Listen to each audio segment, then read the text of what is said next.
자, 먼저 디모데후서 1장 3절부터 14절까지 읽은 후에 교림답 설교에 대한 내용을 살펴보도록 하겠습니다. 성경 디모데후서 1장 3절부터 14절까지를 펼쳐주시기 바랍니다. 제가 낭독하겠습니다.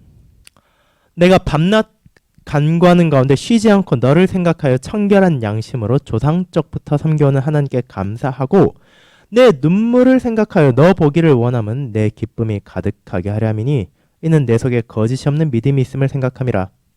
이 믿음은 먼저 내 외조모 로이스와 내 어머니 유니게 속에 있더니 내 속에도 있는 줄을 확신하노라. 그러므로 내가 나의 안수함으로 내 속에 있는 하나님의 은사를 다시 부릴 듯하게 하기 위하여 너로 생각하게 하노니 하나님이 우리에게 주신 것은 두려워하는 마음이 아니오 오직 능력과 사랑과 절제하는 마음이니 그러므로 너는 내가 우리 주를 증언함과 또는 주를 위하여 갇힌 자된 나를 부끄러워하지 말고 오직 하나님의 능력을 따라 복음과 함께 고난을 받으라. 하나님이 우리를 구원하사 거룩하신 소명으로 부르시면 우리의 행위대로 하심이 아니오 오직 자기의 뜻과 영원 전부터 그리스도 예수 안에서 우리에게 주신 은혜대로 하심이라. 이제는 우리 구주 그리스도 예수의 나타나심으로 말미암아 나타났으니 그는 사망을 패하시고 복음으로서 생명과 썩지 아니할 것을 드러내신지라. 내가 이 복음을 위하여 선포자와 사도와 교사로 세우심을 입었노라. 이로 말미암아 내가 또 이 고난을 받되 부끄러워하지 아니함은 내가 믿는 자를 내가 알고 또한 내가 의탁한 것을 그날까지 그가 능히 지키실 줄을 확신함이라. 너는 그리스도 예수 안에는 믿음과 사랑으로서 내게 들은 바 바른 말을 본받아 지키고 우리 안에 거하시는 성령으로 말미암아 내게 부탁한 아름다운 것을 지키라. 아멘. 자, 이제 이어서 교림답 설교 두 번째 내용을 살펴보도록 하겠습니다. 앞서 설명했던 것처럼 이 두 번째부터는 기고문 하나의 내용이기에 앞선 것보다 훨씬 짧고 또 그에 따라 여러분들이 충분히 다시 읽고 생각해 보실 시간이 주어질 예정입니다. 그럼 교림답 설교의 중요성을 살펴보도록 합시다.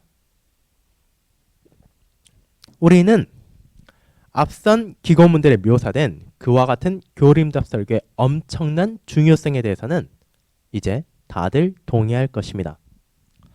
설교자들이 그처럼 언급된 관점에 신실한 열매로 얻게 되는 것은 첫째로 회중들이 온전한 구원의 교리를 잘 알게 된다는 것입니다. 그렇게 그들은 너무 늦기 전에 이단의 오류들을 발견할 수 있습니다.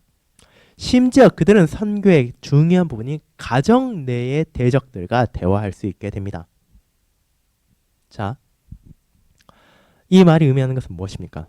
우리가 교림답 설교를 지속할 때, 즉 기독교 전체의 교리를 간략하게 교리 문답의 이해에 따라, 즉 개혁교의 이해에 따라 매 주일 설교함을 통해 그를 듣는 성도들이 온전한 구원의 교리를 잘 알게 됨으로써 이단으로부터 스스로를 보호하고 특별히 가정 내 대적, 즉 가정 안에 있는 불신자들을 대할 때도 바르게 대화할 수 있다는 것입니다. 저의 경험에서 이를 묘사해 보도록 하겠습니다. 과거 제가 네덜란드에서 목회할 때 두 젊은 여성이 몇 차례 예배를 참여하는 회원이 되기를 요청했습니다. 그 두 사람은 모두 복음주의 그룹에서 수찬 회원이었습니다. 즉 성찬에 참여하는 회원이었던 것입니다. 그들은 전심으로 예수님께서 자신들의 구주라는 것을 기쁨 가운데 믿으며 고백했습니다. 그리고 우리는, 즉 당회입니다, 그녀들에게 몇 가지 기초적인 질문들을 물었습니다. 예를 들어 우리가 사용하는 믿음, 교회와 같은 표현들과 같은 것들에 대해서 말입니다. 저는 그녀들에게 믿음이란 무엇인가요? 라고 물었습니다. 그 답은 믿음이란 그래요? 믿음은 뭐랄까? 한 번만 다시 물어봐 주실래요? 그러니까 제가 뭐라 말하는지 아시죠? 라는 얼버무림이었습니다. 그런 핵심적인 성경 용어에 대한 그와 같은 망설임 혹은 답을 하지 못하는 모습들이 믿음만이 아니라 교회란 무엇인가요와 같은 다른 질문들에서도 나타났습니다. 그러자 그녀는 스스로 끼어들어 말했습니다. 보세요. 그게 바로 제가 개혁교회에 속하자 하는 정확한 이유입니다. 저는 지금까지 이 교회가 어떤지를 알기에 충분한 교리응답 설교를 들었고 사람들이 정말로 자신들이 믿는 것을 표현할 수 있는 것을 보았어요. 그리고 저도 정말로 그것을 배우기를 원한다고요. 저는 개혁교회 신자가 되기를 원해요. 그 두 사람의 요청은 받아들여졌습니다.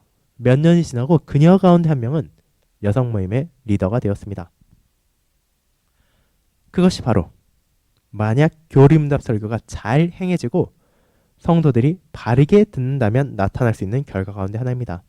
즉 자기가 믿는 것이 무엇인지를 분명하게 말할 수 있게 되고 이 여성 모임의 리더는 우리가 하는 클럽 모임인데 클럽 모임의 리더가 될 정도로 즉 사람들에게 그것을 분명하게 말할 수 있고 또 그것을 확실히 말하지 못하는 사람들을 인도하고 도와줄 수 있는 정도까지 성장해 나갈 수 있다는 것입니다. 모든 사람들은 언젠가는 다른 교회에 속한 신자들을 만날 기회를 가지게 될 것입니다. 물론 그 사람들도 주님을 사랑하지만 거룩한 진리에 대해 토론할 경우 특정한 사안에 대해 주님께서 우리에게 그분의 말씀 가운데 가르치신 것을 말로 표현하는 것을 어려워하거나 혹은 그것은 애초에 불가능하다고 여기는 사람들도 있을 것입니다. 오직 교회 질서 제68항을 신실하게 유지할 때에만 즉 우리가 매 주일마다 교리응답 설교를 꾸준히 설교할 때에만 우리는 세상을 향해 도덕적, 정치적, 그리고 수많은 문제들에 대한 답을 말할 수 있습니다. 쿠이퍼 박사와 함께 우리는 그리스도의 교회가 세상을 이길 수 있는 유일한 방식은 개혁주의 진리라고 말합니다. 즉 교리응답 설교를 꾸준히 설교하고 또 그것을 듣고 그에 따라 살아간다는 것은 우리가 또 이후에 보겠지만 그저 메마른 교리를 알아가는 것이 아니라 우리의 실제 삶에 도움이 되고 우리의 실제 삶에서 인도하는 실천적인 주님의 가르침을 배운다는 것입니다. 그것은 그저 도덕적으로 우리가 한 사안에 대해 무엇을 해야 할지 무엇을 하지 말아야 될지를 말하는 정도를 넘어서 우리가 세상의 어지러운 정치적 상황을 볼 때도 그리스도인으로서 어떻게 그들을 바라봐야 할지 우리 위에 있는 권위를 어떻게 대해야 할지를 분명히 말할 수 있는 기준을 줍니다. 그리고 그 외에도 수많은 문제에 대한 답들을 우리는 이 진리 안에서 제시할 수 있게 됩니다. 그렇게 이것은 우리에게 중요한 것입니다. 자, 그럼 이제 근거 없는 비난들에 대한 답을 말하도록 하겠습니다. 이 근거 없는 비난들이란 우리가 첫 번째 기고문의 앞선 부분에서 보았던 교리응답 설교에 반대하는 사람들의 주장입니다. 첫 번째 기고문에서 우리는 교리응답 설교에 대한 몇 가지 반박들을 다루었습니다. 그 가운데 하나는 그건 100% 성경적 설교는 아니다라는 것입니다. 이와 같은 비난은 우리가 교리반에서 자녀들을 세뇌시킨다는 것과 마찬가지로 근거 없는 공격입니다. 교리문답이 성경에 대한 이정표가 아니라면 대체 그것은 무엇입니까? 그것의 모든 단어는 다름 아닌 성경으로부터 취해졌습니다. 여러분은 그 모든 표현에 대한 인용 본문까지 찾아볼 수 있습니다. 교리문답은 언제나 말합니다. 나를 믿지 말고 성경으로 향하라고 말입니다.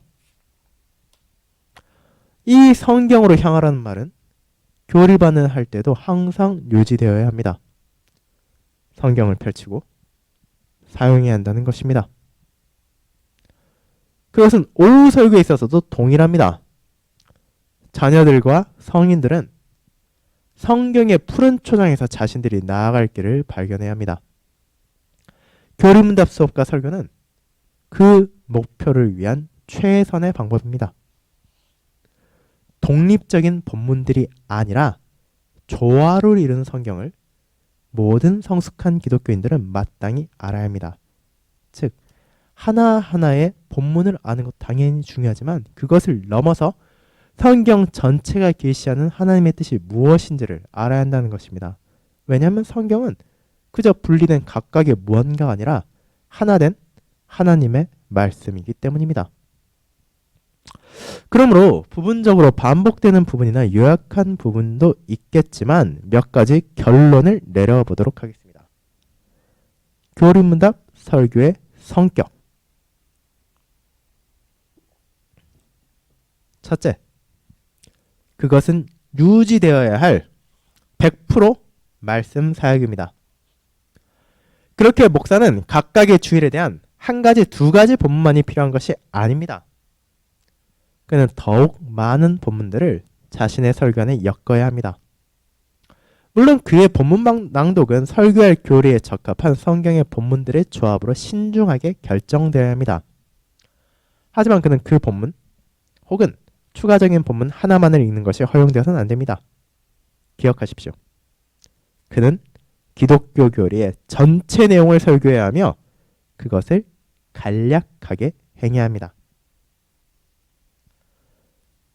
둘째, 교리문답 설교는 오직 성경 자체 해석으로 성경의 일치 안에서만 가능합니다. 그러므로 그것은 성서주의, 근본주의, 파벌주의를 비롯한 성경을 밀어내고 오직 하나의 요소로만 취급하는 모든 주의에 대한 방어벽이 될 것입니다. 모든 이단들은 각각의 본문을 가지고 있다는 말을 기억하기 바랍니다. 자, 이에 대해 설명하겠습니다. 먼저 첫 번째 부분, 유지되어야 100% 본문 사역이라는 말에서 우리가 보게 되는 것은 교리문답 설교 안에서 우리가 보게 되는 것은 오전 설교와 달리 한 가지, 두 가지 본문만이 아니라 특정한 교리에 대한 성경 전체의 내용이 무엇인지에 대한 것이란 말입니다. 즉, 여러분은 오후 설교를 들을 때 오전 설교보다 훨씬 더 많은 인용 본문들이 설교 안에 등장한다는 것을 느낄 수 있어야 된다는 것입니다. 그리고 두 번째, 교리문답 설교는 오직 성경 자체 해석으로 성경의 일치 안에서만 가능하다는 것입니다. 즉, 성경을 통해 성경을 해석한다는 것은 교리문답 설교에서도 예외가 되는 것이 아니라는 것입니다. 아까 말씀드린 것처럼 우리는 성경을 통해 교리문답을 보고 교리문답을 통해 성경을 보지만 그것이 다른 것을 말하는 것은 아닙니다.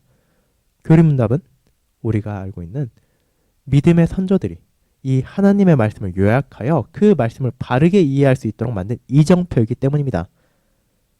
그렇게 우리는 교리문답 설교는 여전히 성경 자체 해석으로 성경 일치 안에서만 가능하다는 것을 분명히 말합니다. 자, 세 번째, 오전 설교와 오후 설교의 차이는 오전 설교는 하나님의 말씀을 설교하는 것이고 오후 설교는 교회의 고백을 설교하는 것이 아닙니다.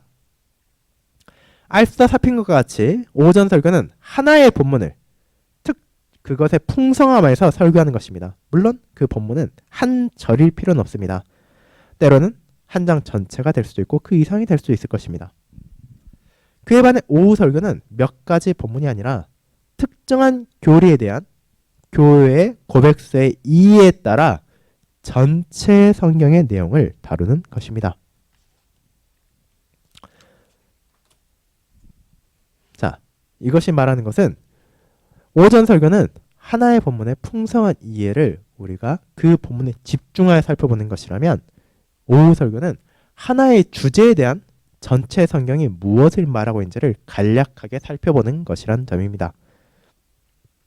자, 네 번째입니다. 성경은 수많은 격언을 담고 있는 사전이 아니라 구조적으로 교리문답 제6주일 제19문답에서 말하는 것과 같이 하나님께서 친히 에덴 동산에서 먼저 계시하시고 족장들과 선지자들, 제사들과 의식들을 통해 전하시고 마침내 그분의 독생자에 성취하신 한 말씀입니다. 헤르만 바빙크 박사는 성경을 시스템이라고 말하는데 주저하지 않았으며 그것의 참된 의미는 시스테마, 모든 부분이 다른 부분과 일치한다는 것입니다. 칼빈이 말한 것처럼 신약은 구약 안에 숨겨져 있었고 구약은 신약 안에서 더 풍성하게 펼쳐집니다. 즉, 우리가 교리문답 설교를 통해 살펴보게 되는 것은 하나님의 말씀이 무엇을 말하는지, 이 한 말씀이 우리를 위해 어떤 복음을 전하는지를 살펴본다는 것입니다. 우리는 신약 시대라요. 신약 성경만을 보는 것이 아니며 구약 성경만을 유대인들처럼 보는 것도 아닙니다.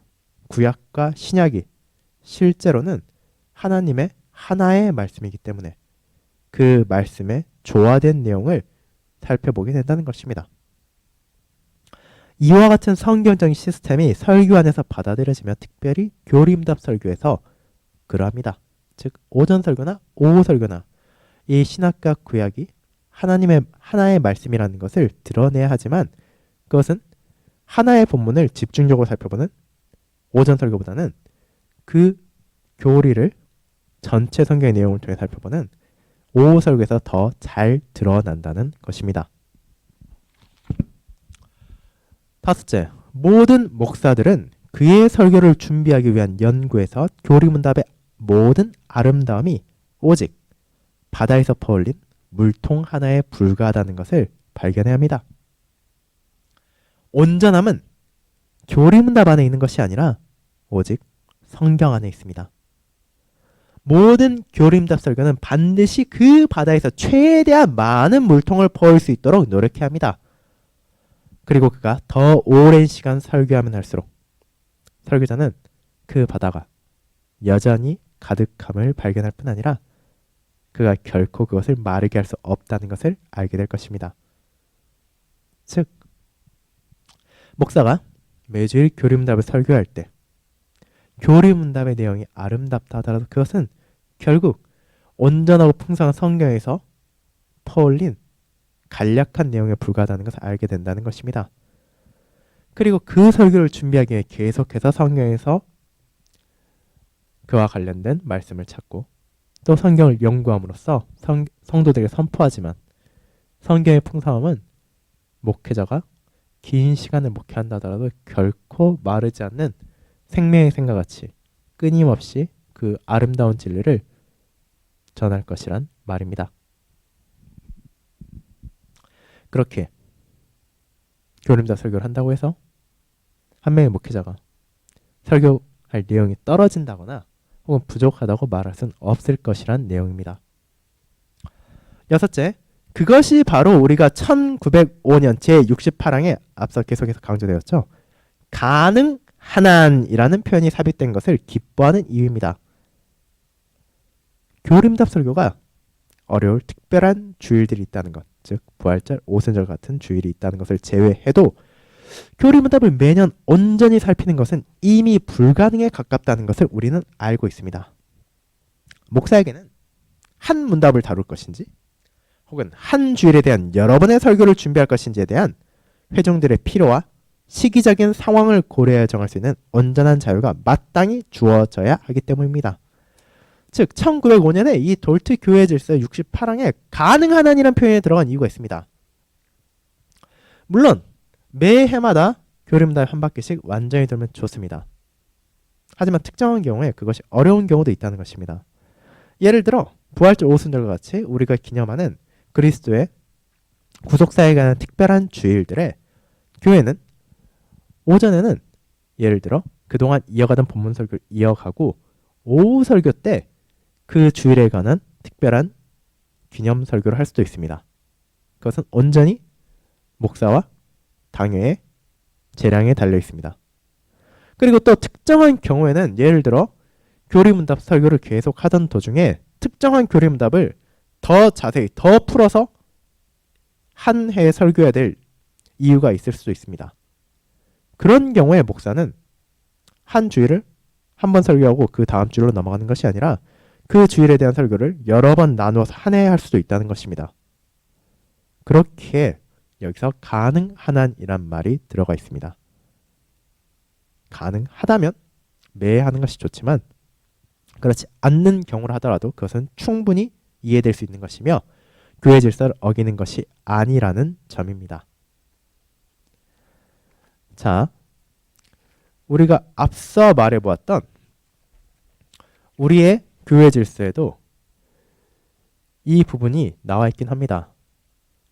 우리 교회 질서는 이제 한 해 그것을 끝내라는 말을 하지 않습니다. 그저 정상적으로 차례에 따라 하이델베르 교리문답이 요약된 대로의 말씀을 설교해야 한다는 것입니다. 즉 경우에 따라서는 한 주일을 여러 번 설교할 수도 있고 연관되는 두 개의 혹은 세계주의를 하나로 묶어서 차례에 따라 설교할 수도 있다는 것을 알려주는 것입니다. 그것은 교회의 필요에 따라 목사와 당회의 재량에 매여 있습니다. 자, 이제 7번을 봅시다. 레이스베르겐, 나이 든 독자들은 제가 무엇을 가리키는지 알 것입니다. 에 있었던 것처럼 교리응답 설교를 반대하는 혐오감이 때때로 우리 안에서 들려올 때 그것은 마땅히 의심할 필요가 있습니다. 자, 여기서 말한 건 레이스베르겐은 네덜란드의 한 지역 이름입니다. 즉, 이 지역에서 교리응답 설교를 반대하는 움직임이 있었는데 그것은 그저 건전한 것이 아니라 실제로는 그들 안에 잘못된 가르침이 퍼져 있었기 때문이라는 것을 암시하고 있습니다. 그와 같은 혐오감은 교리문답의 어느 부분에서 나오는 것도 아니고 교리문답 설교에서도 나오는 것이 아니라 대부분 누군가가 교회 질서가 말하는 개혁 신앙에서 등을 돌릴 때 나타나는 것이기 때문입니다. 오직 공적으로 개혁 신앙을 고백한 사람들만 주의 만찬을 허입해야 한다. 교회 질서 제60이랑입니다. 이 두 단어는 모두 대문자 R을 가지고 있습니다. Reformed Religion, 즉 개혁 신앙이라는 것입니다. 종교개혁 시대에 일어나 성경으로 돌아가자는 신앙이 아니라면 그 무엇이 개혁 신앙이겠습니까?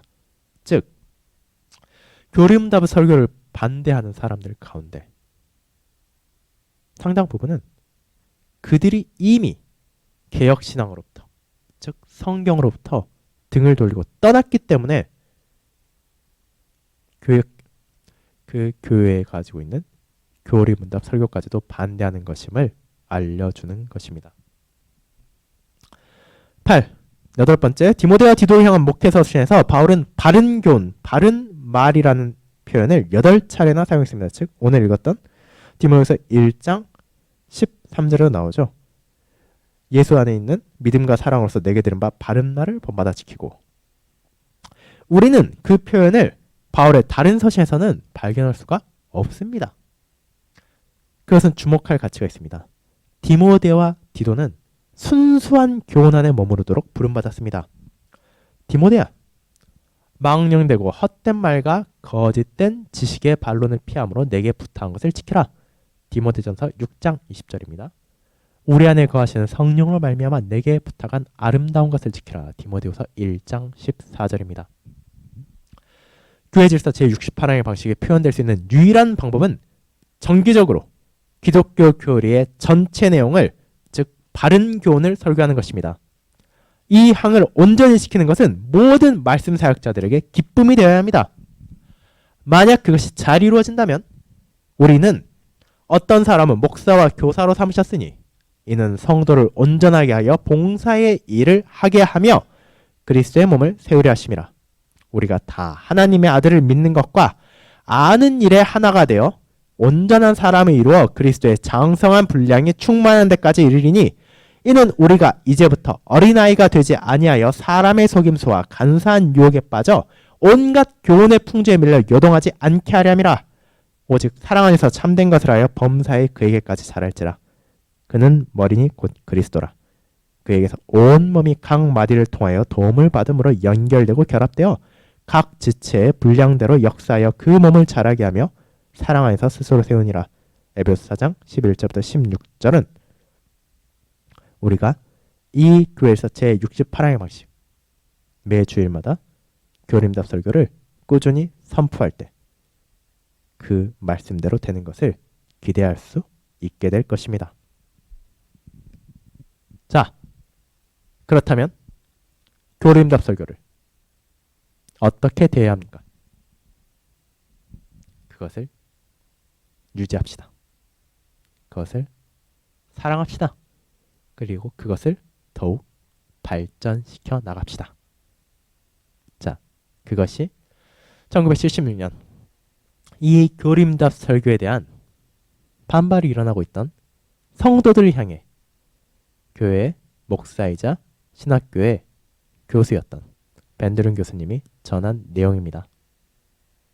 이미 1976년 교회가 교단을 이룬 지 얼마 되지 않은 시점에도 이런 어려움이 있었다는 것을 우리는 알게 되며 그런 어려움 우리가 어떻게 마주해야 되는지를 다시 한번 살펴보게 됩니다. 자, 이 내용은 한 명 한 명의 말 그대로 성도를 향해 교수님이 쓴 글입니다. 그렇게 보다 실천적인 내용을 담고 있습니다. 우리가 이 교회가 가지고 있는 교리문답 설교를 어떻게 바라봐야 하는지, 그것이 어떻게 유익이 되고 그것이 어떻게 유지해야 하는지를 이 시간을 통하여 다시 한번 마음에 새기시길 바랍니다. 이제 다시 한번 이 내용들을 읽어보시고 뒤에 있는 문제들을 살펴봄으로써 이 교리문답 설교가 나에게 어떤 의미를 가지고 있는지 다시 한번 돌아보는 시간을 가지시기 바랍니다. 이 돌아보는 시간을 가진 후에 점심 식사를 하시고 1시부터 교리문답 설교 세 번째 부분으로 넘어가겠습니다. 이 세 번째, 네 번째는 여러분도 몇 차례 설교도 들었던 고재수 교수님의 기고문입니다. 이것은 1993년 ICRC, 즉 국제 개혁교회들의 모임에서 이 고재수 교수님께서 한 발언입니다. 이것은 말 그대로 목사님들에게 그리고 장로님들에게 한 내용이기 때문에 보다 이론적인 내용을 가지고 있고 교리문답 설교의 필요성을 우리에게 다시 한번 알려준 내용입니다. 자, 그렇다면 이 내용을 또 기대하면서 앞선 내용들을 한번 천천히 돌아보시는 시간을 가지시길 바랍니다. 앞서 말씀드린 것처럼 질문이 있거나 혹은 궁금한 점 있으시면 언제라도 저에게 연락 주시기 바랍니다. 그리고 이 내용들은 하반기 수요모임에서 다시 한번 살피고 돌아볼 내용이니 한 번 더 주의 깊게 살피시고 이 자료를 잘 보존해 주시기 바랍니다. 그럼 점심시간 후에 다시 뵙도록 하겠습니다. 감사합니다.